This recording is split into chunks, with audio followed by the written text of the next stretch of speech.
More recently, a disused temple outside Alexandria has become the focus of another search, which began in 2004.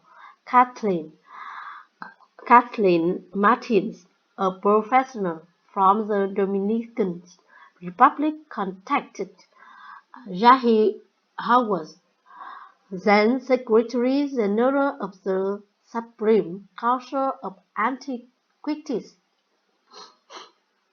She said her theory that Cleopatra might be buried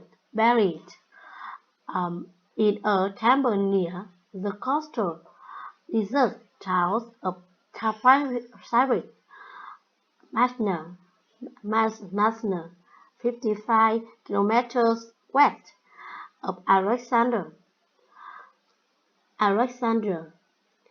In her opinion, modern-day researchers have missed many pivotal clues about where Cleopatra is buried.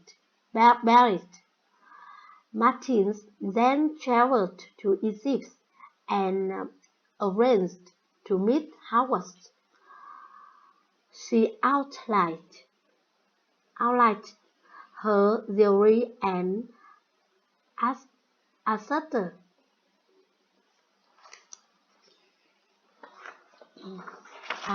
and uh, and asserted that Taporasit Masna was was where Cleopatra was buried.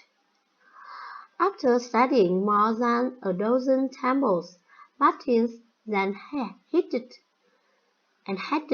to her burial because it was inside the limits of ancient Alexander but not yet under the control of the Romans during those last days before her death.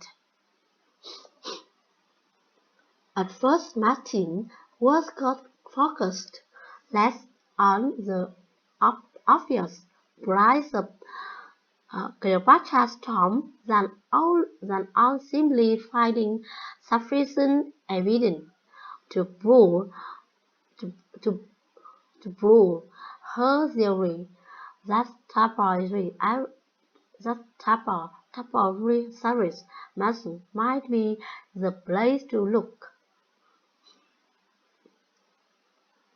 She hoped the demonstrates that the temple was among the most scarce, um, most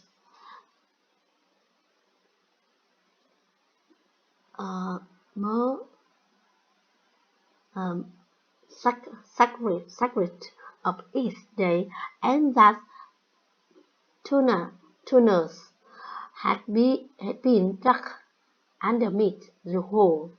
Within within the first year, they were rewarded by the discovery of several underground tunnels.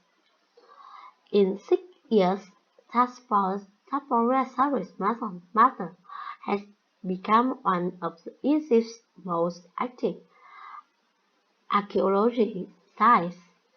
More than 1,000 objects have been recovered.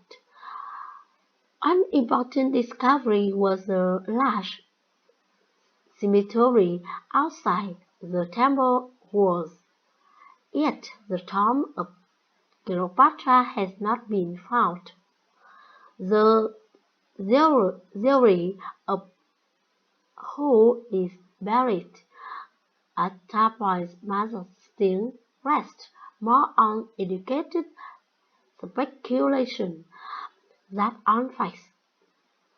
Opponents of Martin's theory point out that it is rare in archaeology for someone to announce they are going to find something and then actually find it.